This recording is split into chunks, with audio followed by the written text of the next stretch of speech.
네, 안녕하십니까. 그 귀한 자리에 초대해 주셔서 감사합니다. 저는 성균관대학교 신주영이고, 제가 오늘 발표를 할 제목은 우리나라 그 국가 데이터를 활용해서 임신부에서 약물 안전성을 어떻게 평가할지 하는 것에 대한 내용입니다.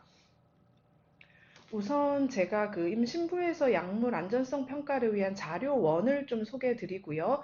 그리고 구체적인 사례로 제가 최근에 연구한 것들 중에서 임신 중 엔세이드 노출과 이제 산모 태아 안전성 또 PPI 복용과 태아 안전성 평가 두 가지 사례를 말씀드리겠습니다. 우선 그 여기 제 발표 제목이 이제 네이션와이드 데이터라고 표현을 했는데요. 그 제가 주로 임신부의 약물 안전성을 평가하기 위해서 사용하는 자료는 우리나라 건강보험공단에서 제공하는 이제 자료입니다. 건강보험공단, 그러니까 내셔널 헬스 인슈어런스 데이터베이스를 이제 활용을 하고 있고요. 여기는 사실 임신부 산부인과 쪽 선생님들 말고 뭐 그 혈당 강화제 내분비내과나 순환기내과 쪽 선생님들은 이제 이 자료를 많이 활용해서 실제 임상 연구를 많이 하고 계십니다. 근데 임신부에서 그리고 특히 태아 아웃컴까지 이제 측정 가능한 이제 자료는 굉장히 최근에 공개가 되기 시작했습니다. 뭐 불과 한 1, 2년 전 정도부터 공개가 되어서 이제 우리나라에서도 그 산모 태아 그 결과까지 제공할 수 있는 자료를 이제 드디어 연구자용으로 제공을 하기 시작을 했고요. 이 건강보험공단의 자료에는 이제 환자의 정보들, 그러니까 주민등록번호를 익명화한 정보, 연령, 성별, 지역, 그리고 이제 건강보험료에 따른 그 인컴 레벨, 또 보험의 종류, 사망 날짜와 사망월만 나옵니다. 실제로 12월 15일 이렇게는 안 나오고 12월 또 사망 원인 또 진단명 정보가 나옵니다. 그 청구하신 그 진단명 정보들 또 프로시저에 대한 정보가 나옵니다. 처치와 관련한 또 처방에 대한 정보 그리고 의료를 어떻게 이용했는지 하는 것에 대한 정보들이 이제 비용과 함께 이렇게 기재가 되어 있습니다. 이 중에서 저희가 임신부를 정의할 때 사용하는 건 이제 이것은 청구를 위한 자료였고 실제 임신부 코호트가 아닙니다. 그래서 이걸 다시 임신부 코호트로 만들기 위해서 임신부를 이 자료로부터 이제 정의하는 과정은 이 분만 코드로 주로 이제 정의를 하게 됩니다. 분만을 한 뭐 프로시저 코드 이런 걸 이제 하고 또 임신의 시작 시점을 분만 시점으로부터 273일 이렇게 이제 가정하는 여러 가지 과정들을 거치게 됩니다.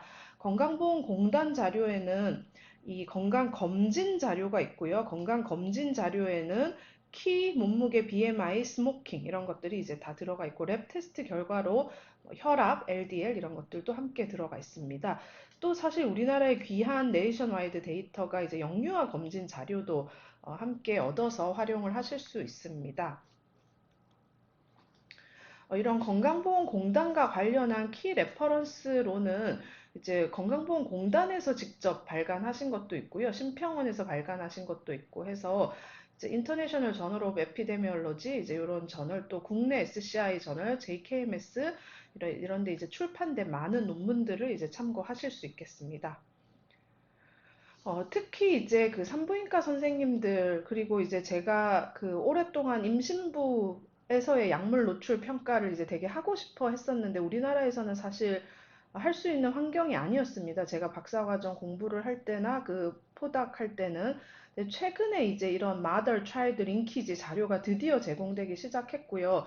그 전에는, 어, 뭐 건강보험공단이나 심평원의 이제 내부 연구진과 협력 연구를 통해서 건강보험증 코드를 가지고 유니크 인슈어런스 코드, 건강보험증 코드가 일치하는 사람을 이제 엄마와 아이라고 가정하고 연구를 진행하는 그런 방식으로 일부 가능은 해서 이제 학술지 논문으로 나간 게 뭐 굉장히 드물게 있었고요. 앞으로는 이런 부분들이 조금 더 활발해질 것으로 예상을 하고 있습니다.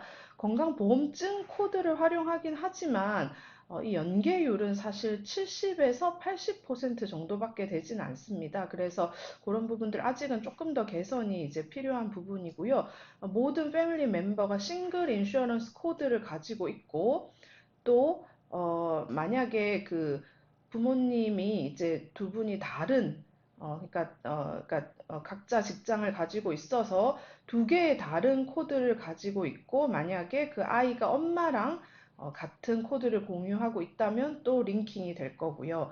이 70에서 80 중 링킹이 안 되는 부분은 엄마랑은 코드를 공유하지 않고 또 이렇게 같이 공유를 하지도 않는데 아빠랑만 이렇게 코드를 공유하는 이런 경우는 사실 현재 약간 공유가 되지 않아서 우리가 알 수 없는 정보로 되어 있다는 것이 여전히 한계점이기도 합니다.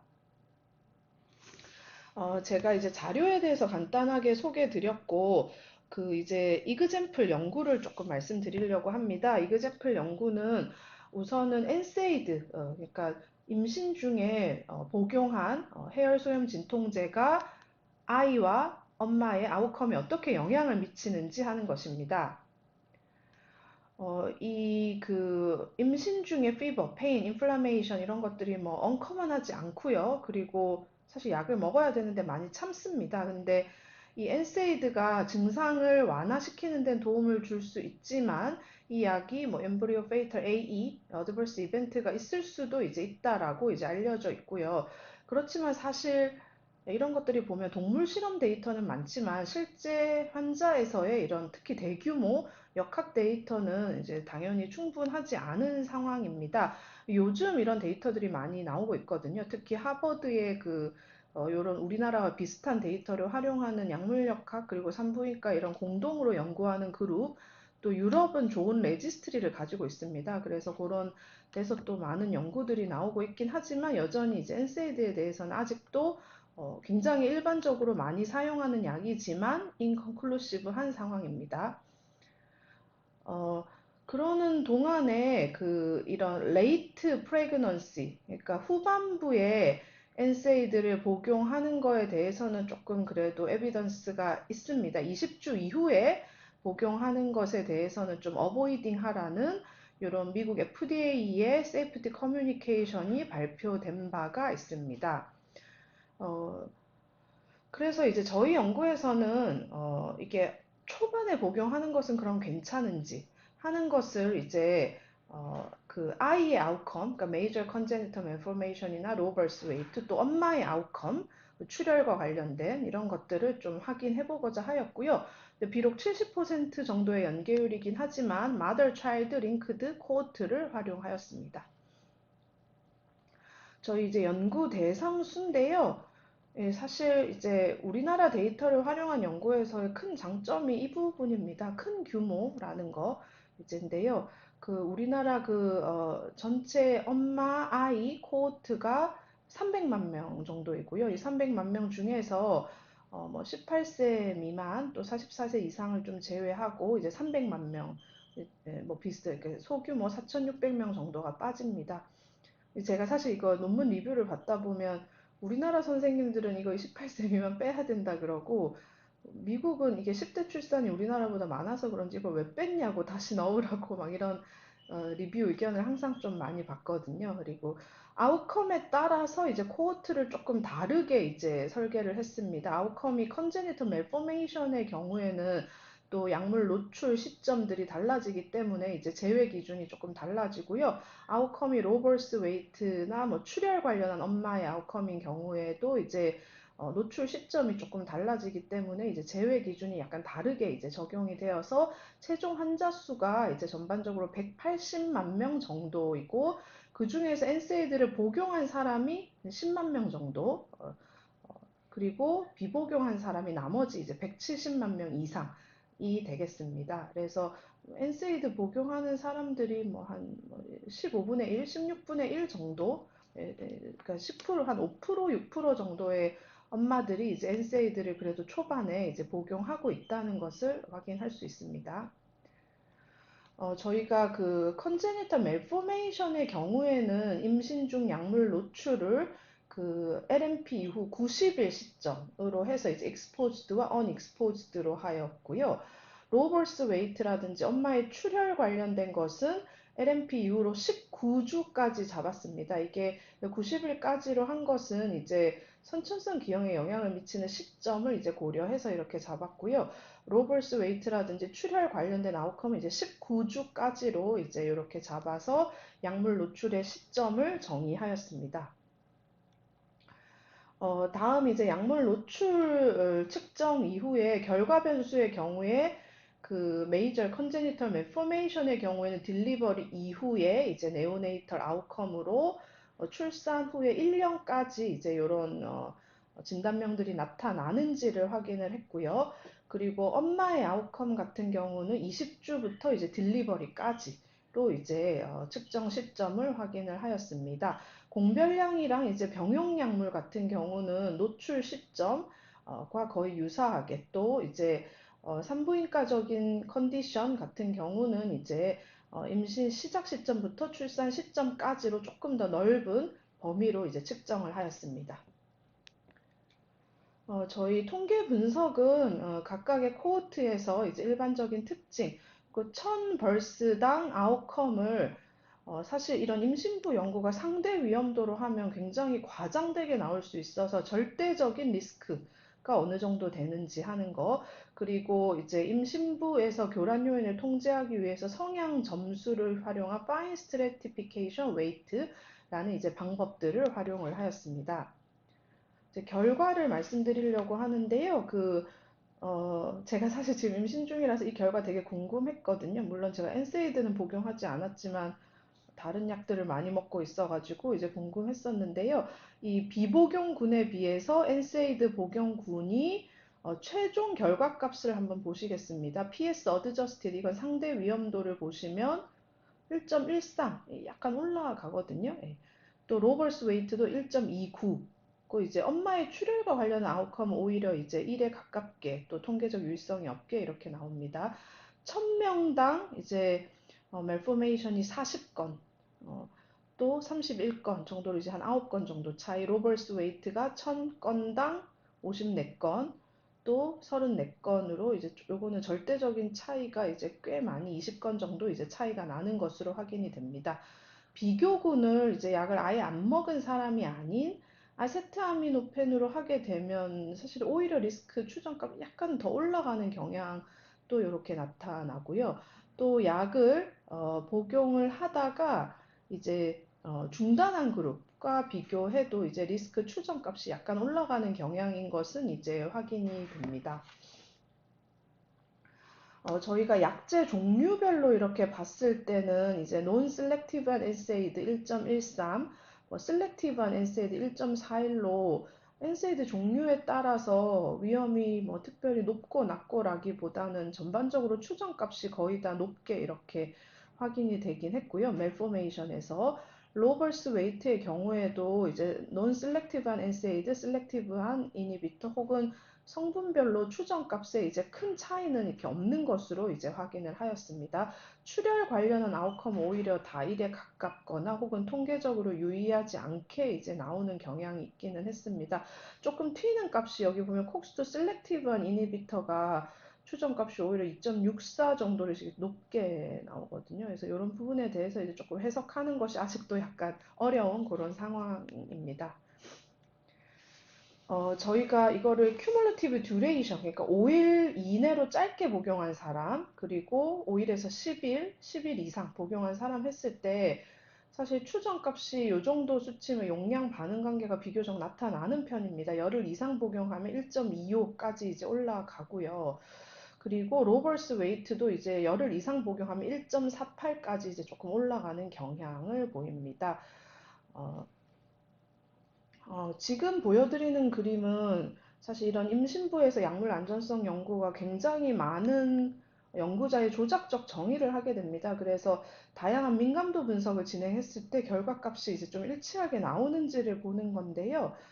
보시면은 이제 뭐 여러 명 아이를 낳은 산모로 제한하고 뭐 또 한 명만 낳은 아이 그 산모로 제한하고 BMI랑 스모킹을 보정 한 버전, 안 한 버전, 뭐 이런 여러 가지 것들을 했을 때 보면 결과가 일치하게 거의 나옵니다. 지금 위에 있는 것이 메인 분석이고 밑에 있는 것이 민감도 분석입니다. 그래서 거의 일치하게 나오는데 네거티브 컨트롤 어널리시스를 하면 이제 요 결과가 또 1에 걸치게 나옵니다. 그래서 이 네거티브 컨트롤 어널리시스는 전혀 다른 아웃컴 혹은 아예 임신하기 전에 복용한 거 이런 식으로 이제 네거티브 컨트롤에서 어떻게 결과가 나오는지를 보고 네거티브 컨트롤에서 룰이 나온다면 우리의 결과가 조금 더 이제 타당하지 않은가 하는 것을 이제 입증해주는 용도로 주로 사용을 하게 됩니다. 로버스 웨이트의 경우에도 메인 분석과 거의 일치하게 나오고 네거티브 컨트롤 분석의 경우에는 이제 또 반대되는 방향으로 이렇게 나오는 것을 확인할 수 있었습니다. 이 엔세이드 연구하면서 사실 되게 그 고민됐던 부분은 결국 OTC입니다. OTC. OTC로 엔세이드 이제 약국에서 이제 먹는 거에 대한 어, 백업을 할 수 없는 거라는 게 사실은 굉장히 이제 단점이고요. 이 부분이 현재도 리뷰의 의견이라든지 뭐 수정하는 과정에서 이 부분들을 어떻게 해결할 수 있을지 뭐 민감도 분석 같은 거에서 논의가 되고 있는 상황입니다. 제가 두 번째로 소개드릴 연구는 이제 그 임신 중에 PPI 복용과 관련한 연구이고요. PPI와 이제 여기서는 산모 아웃컴이 아닌 이제 선천성 기형 아이 아웃컴만을 조금 더 초점을 두어서 본 연구이고, 시블링 디자인이라는 이제 연구 설계를 조금 더 도입해서 진행한 연구입니다. 이 PPI도 임신 중에 그 한 0.3%에서 2008년 데이터는 2.6%까지 그래도 복용하는 것으로 이제 나와 있고요. 그리고 프랑스에서는 더 많이 복용한다고 합니다. 26%가 임신부들이 복용을 했다고 하거든요. 그래서 저는 속이 안 좋아도 사실 꼭 참았는데, 임신부들이 그래도 이제 이 GERD가 있는 임신부의 경우에는 이런 것들을 이제 복용하는 율이 꽤 높다고 합니다. 근데 기존에 나온 문헌들이 보면 굉장히 inconsistent 합니다. 어떤 건 30% 높인다고 하고 어떤 건 no association이라고 하고, 근데 이제 대부분의 연구들이 사실 굉장히 작은 규모, 그리고 부적절한 컨파운더의 보정, 이런 것들이 이제 한계점으로 가지고 있고, 특히 임신부는 트라이얼을 할 수 없는 집단이기 때문에 이런 관찰 연구가 더욱더 중요하다고 할 수 있습니다. 같은 데이터를 사용했고요. 임신 중 1분기에서 PPI 복용과 이제 결과 변수인 congenital malformation 간의 관련성을 확인하였습니다.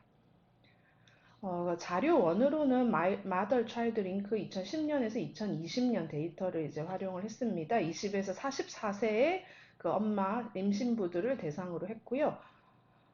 PPI 복용, 그리고 이제 PPI를 복용하지 않은 비교군, 이렇게 이제 두 가지 그룹으로 분류를 하였습니다. 저희가 이제 임신 중 1분기에 이제 그 복용한 PPI, 그리고 아웃컴의 경우에는 딜리버리 데이트 이후로 1년 동안에 이제 선천성 기형 관련한 메이저 컨제니털 멜포메이션 외에도 다음과 같이 5가지 이제 카테고리로 기존 연구들에 근거해서 이제 정하였습니다. 공별량으로는 이제 엄마의 나이, 인슈어런스 타입, 뭐 아이를 몇 명 낳았는지, 또 멀티플 게스테이션, 또 이 PPI를 포함한 소화제의 인디케이션, 적응증, 또 엄마의 이제 뭐 엔자이어티나 다이비티스, 에필lep시 같은 이런 뭐 동반 상병, 약물 병용, 이런 것들이 되었고요. 또 시블링 컴패리슨이라고 해서 같은 엄마인데 이제 아이를 2명 이렇게 낳았는데 PPI를 한 아이에서는 복용했고 한 다른 둘째 아이에서는 복용을 안 한 이런 디스코던트한 경우에 결과가 혹시 바뀌는지까지 이제 within family genetic and social confounder를 보정한 세팅으로 추가 분석까지 함께 진행을 하였습니다. 이것도 이제 결과를 좀 말씀드리면요. 그 기존의 프랑스나 덴마크처럼 우리나라도 임신부들이 PPI를 복용하는 율이 꽤 높아지기는 합니다. 뭐 물론 프랑스만큼은 아니지만 2019년 데이터로 보면은 뭐 2.5%에서 3% 정도 임신부들이 그래도 PPI를 first trimester에 이제 복용한 것으로 이제 확인이 됩니다. 임신부가 총 몇 명이 이제 포함이 되었는지인데요. 그 278만 명, 287만 명 정도 코호트에서 저희가 여러 가지 제외 기준들 제외하고 PPI 군이 4만 명, 언익스포즈드군이 260만 명 정도로 이렇게 비교하는 이제 집단으로 확인이 되었습니다.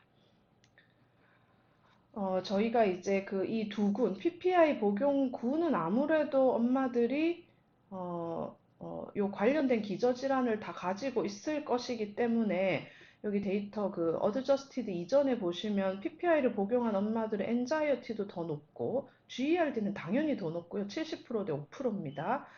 당뇨병도 2배 이상, 1.3%, 0.7% 해서 뭐 비교적 건강 상태가 안 좋은 임신부들입니다. 그래서 이런 것들을 모두 마치 무작위 배정을 하듯이 PS 어드저스티드를 하면 어, 지금 그 69% 그리고 PPR을 복용하지 않은 임신부들도 GERD가 이제 70% 수준으로 이렇게 맞춰집니다. 그리고 그 외 메디컬 컨디션들도 이렇게 비슷하게 맞춰지도록 이제 비슷하게 규모를 분포를 맞추었고요.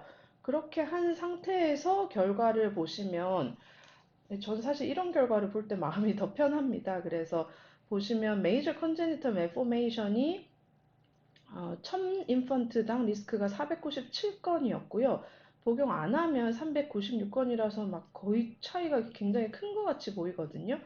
언어드저스티드가 1.25인데 다 보정을 하면 굉장히 우리가 적극적으로 교란 요인들을 보정하면 상대 위험도가 1.08 정도가 됩니다. 그래서 뭐 통계적으로 유의하긴 하지만 사실 1에 가깝기 때문에 PPI가 이렇게 임신 중에 복용하였을 때 굉장히 substantial increased risk라고는 할 수 없다라고 이제 결론을 이제 내렸습니다. 그 외에 이제 아웃컴들은 이렇게 실내 구간이 너무 넓거나 혹은 두 번째 컨제니탈 하트 디펙트는 더 이제 정밀도가 높고 1에 가까워서 역시 특별히 리스크가 있는 걸로 보이지 않는다라고 이제 결론을 냈던 사례가 되겠습니다. 이제 요거 외에도 이제 저희가 시블링 디자인 적용했을 때, 그 시블링 디자인 적용했을 때 이제 사례까지 말씀드리면, 그 요런 리스크가 오히려 더 약화되었습니다. 시블링으로 이제 제한하면. 그래서 뭐 included null 1을 다 포함해가지고 이제 PPI가 리스크가 전반적으로 없어 보인다라고 조금 더 확실하게 이제 결론을 내서 보완적인 디자인으로 활용을 하였습니다. 시블링으로 제한하면 연구 대상 수가 16,000명, 18,000명으로 굉장히 줄어듭니다. 사실 그렇지만 직접 데이터를 모아보신 분은 알겠지만 이 16,000명이라는 데이터를 모으는데도 사실 굉장히 어려운 과정들이 들어간다고 생각하면 어, 이 시블링이라는 것이 엄마가 애를 두 번 낳았을 때 첫째 애한테는 먹고 둘째 애한테는 안 먹었을 때 그걸 비교한 거기 때문에 사실 굉장히 귀한 데이터라고 이제 저는 생각을 하고 있습니다. 민감도 분석에서 특별히 이제 특이한 결과는 나오지 않았는데요. 약을 안 먹은 산모가 아닌 저희 H12A 안타고니스트 뭐 시메티딘 이런 약들 병용했을 때도 비슷하게 결과가 나왔고요. 또 퍼스트 타임 첫 번째 그 임신으로만 제한했을 때도 특별히 다른 결과가 나오지는 않았습니다. 그래서 그 저희가 기존에 18개 관찰 연구 사실 메타 분석한 거에서는 30% 정도 올린다고 나왔는데 이제 저희 연구에서는 사실 조금 더 적극적으로 기존 연구보다는 레지듀얼 컨파운딩 다 보정했을 때는 리스크가 없다라고 이제 결론을 내려서 이제 논문을 진행하고 있는 상황입니다. 제가 오늘 그 우리나라 네이션와이드 데이터로 건강보험공단 데이터에서도 특히 엄마와 태아가 연계된 데이터의 규모라든지 장점 또 한계점도 같이 좀 말씀을 드리고 제가 최근에 진행하고 있는 이 두 가지 연구 사례도 함께 말씀을 드렸습니다. 예, 감사합니다.